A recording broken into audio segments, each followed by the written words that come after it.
बिस्मिल्लाहिर्रहमानिर्रहीम। अस्सलामुअलैकुम। शुरू करती हूँ अल्लाह के नाम से जो बड़ा मेहरबान और निहायत रहम करने वाला है। अस्सलामुअलैकुम। मैं आज बे की रेसिपी बना रही हूँ। मैंने ये बे लिए हैं, इनको छील के काट लेना है। उसके बाद इनको मैंने उबलने के लिए रखना है। साथ ही ये ज़र्दा रंग, इमली, प्याज, हरा धनिया, हरी मिर्चें, सुरख चावल का आटा। इसके जब मैंने मसाला बनाना है तो उसमें मैंने सुरख मिर्चें, नमक, हल्दी ये भी ऐड करनी है।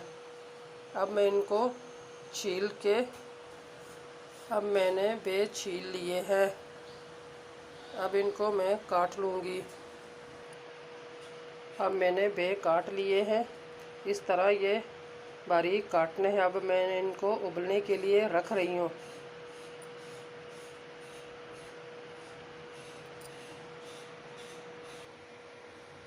पानी मैंने रख दिया है गरम होने के लिए। अब मैंने इसमें बे अच्छी तरह धो के साफ़ कर लिए हैं। अब ये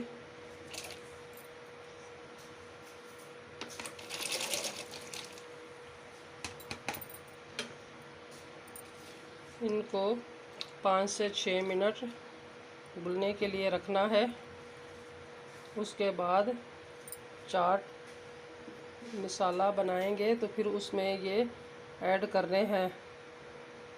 साथ ही अब मैं मसाला भूनने के लिए रख रही हूँ। मैंने बे भी उबलने के लिए रखे हैं। अब उनकी चाट बनाने के लिए मैंने इमली का पानी लिया है। इमली को पहले मैंने भिगो के उसका पानी मैंने निकाल लिया है। अब ये सुरख चावल का आटा है और इसमें मैंने ये ज़र्दा रंग ऐड कर रही हूँ। इसको जिस तरह कस्टर्ड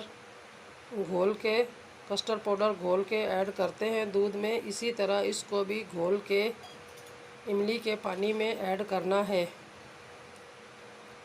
इसको अच्छी तरह मिक्स करना है ताकि गुठलियाँ ना रह जाएं। उसी के साथ ही ये बे उबल रहे हैं। अब ये आटे का जो मैंने घोल के सुरख आटा रखा है, इसमें ज़र्दा रंग भी ऐड किया है। अब ये इमली के पानी में ऐड कर रही हूँ। उसी के साथ ये चाट मसाला 1 चम्मच मैंने लिया है। अब इसमें मैंने सुरख मिर्चें 1 चम्मच ऐड करनी है।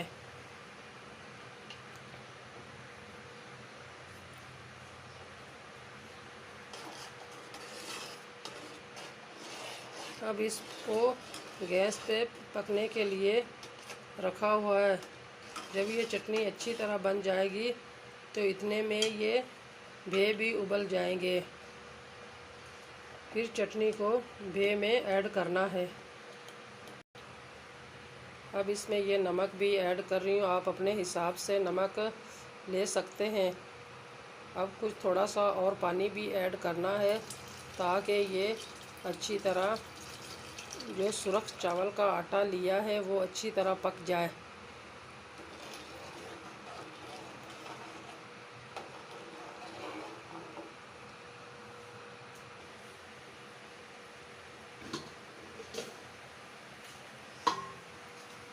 बे भी उबल रहे हैं और ये साथ चटनी भी बन रही है जो बे में मैंने ऐड करनी है।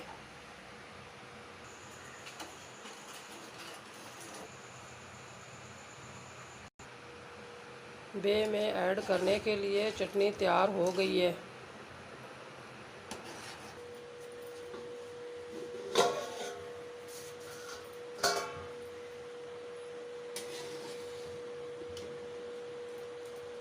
बे अब मेरे उबल चुके हैं, अच्छी तरह नरम हो गए हैं।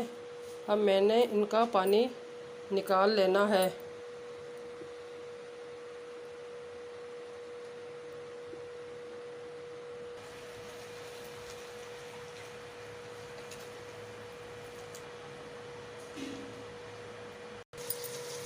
कढ़ाई को मैंने धो लिया। अब ये इसमें बे दोबारा फिर ऐड कर रही हूँ। इसी के साथ ये मैंने प्याज काट के धो के रखे हुए हैं। एक हरी मिर्च मैंने ली है, वो भी बारीक काट के रखी हुई। अब मैंने ये जो भे के लिए चटनी ली है, अब ये इसमें ऐड कर रही हूँ। इसको ऐड करके अच्छी तरह फिर मिक्स करना है।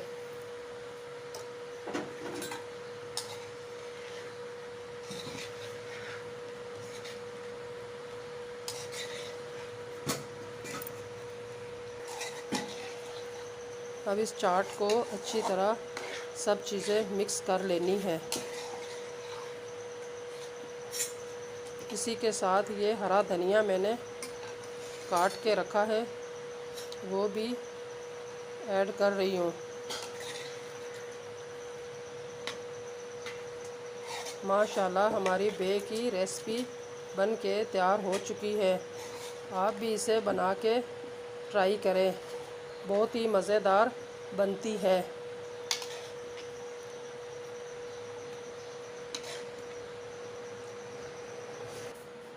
माशाल्लाह अब हमारी बे की रेसिपी बनके तैयार हो चुकी है। आप भी इस तरह बना के ट्राई करें, बहुत ही मज़ेदार बनती है।